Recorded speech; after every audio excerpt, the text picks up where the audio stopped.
अशहदु अल्ला इलाहा इल्लल्लाहु वहदहु ला शरीका लहू व अशहदु अन्न मुहम्मदन अब्दुहु व रसूलुह। अच्छा, ये आखिरी लफ्ज लाम पेश हा लुह पढ़े, लाम को हा के साथ मिलाया जाएगा, वरसूलु पढ़ना गलत होगा फिर। वरसूलुह या वरसूलुहु पढ़ लें तब भी ठीक है, लेकिन मिला के पढ़ लें। वरसूलुह।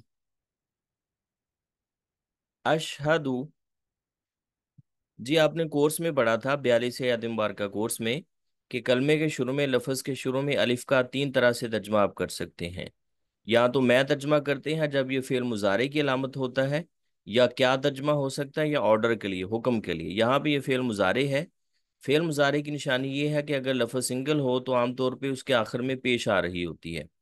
तो शीन हा दाल को देखें तो ये शीन हा दाल, शहीद, शाहिद, शाहिदीन, शहादत देना, ये हमारी उर्दू ज़ुबान में लफ्ज़ इस्तेमाल होता है। अलिफ का तर्जमा मैं हो गया, और ये फ़ेल मुज़ारे की अलामत है। फ़ेल मुज़ारे ऐसा फ़ेल होता है जिसमें आप 2 तरह के तर्जमे कर सकते हैं, प्रेजेंट या फ्यूचर, ज़माना हाल या ज़माना मुस्तकबिल। मैं शहादत देता हूँ अल्लाह इलाहा। आपने पढ़ा था अन का तर्जमा के होता है और इन का तर्जमा अगर होता है। अन का तर्जमा के, ला इलाहा। ला हरफ भी हमारी उर्दू जुबान में इस्तेमाल होता है। हम कहते हैं बीमारी ला इलाज हो चुकी है। ला इलाज का क्या मतलब है? इसका इलाज नहीं है। ला तदाद, ला जवाल, ला जवाब। इलाहा, नहीं है कोई इलाह, नहीं है कोई सच्चा माबूद। इलाह ये हमारी उर्दू जुबान में इसी तरह इस्तेमाल होता है, नहीं है कोई इलाह, यानी कोई सच्चा माबूद जिसकी इबादत की जाए। इल्लल्लाहु, इल्ला का तर्जुमा सिवाय या मगर होता है। लफ्ज़ अल्लाह ये भी हमारी उर्दू जुबान में इसी तरह, हर जुबान में इसी तरह लफ्ज़ इस्तेमाल होता है। अल्लाह सिवाय अल्लाह के। वहदहू, वो वाहिद है, वो अकेला है। वाहिद लफ्ज़ भी हमारी उर्दू जुबान में इस्तेमाल होता है। हम कहते हैं कि तू एक वाहिद शख्स है, वाहिद इंसान है जिसने ये काम किया। तो वाहिद का मतलब अकेला शख्स। वहदहू, वो अकेला है। ये लफ्ज़ के आखिर में हु आपने पढ़ा था, इसका ज़्यादातर तर्जमा उस होता है, लेकिन बाज़ दफ़ा वो तर्जमा भी इसका कर दिया जाता है। वहदहू, वो अकेला है, वो वाहिद है। ला शरीक लह, ला ये पहले हो चुका, हरफ नफी है। नहीं है शरीक, शरीक लफ्ज भी हमारी उर्दू जुबान में इस्तेमाल होता है। नहीं है कोई शरीक, लहू उसके लिए।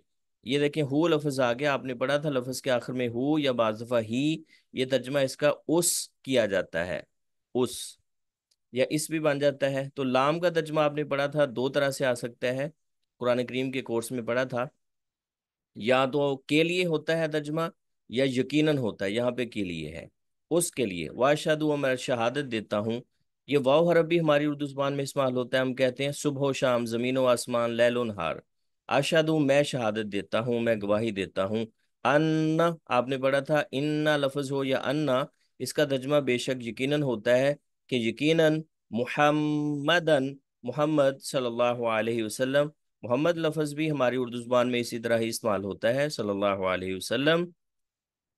अब्दुहु, वो कौन है? उसके बंदे। ये हु पहले हो चुका है, लफ्ज़ के आखिर में हु आए तो तर्जमा ज़्यादातर उस किया जाता है। उसके अब्द हैं, उसके बंदे हैं, उसके ग़ुलाम हैं। बंदा, अब्द का मतलब बंदा, ग़ुलाम। व रसूलुह, और उसके रसूल हैं। वाव का तर्जमा और है, ये हमारी उर्दू ज़ुबान में इस्तेमाल होता है। रसूल लफ्ज़ भी हमारी उर्दू ज़ुबान में इस्तेमाल होता है। और हुआ पढ़ चुके हैं, लफ्ज़ के आखिर में आए तो तर्जमा उस किया जाता है, और उसके रसूल हैं।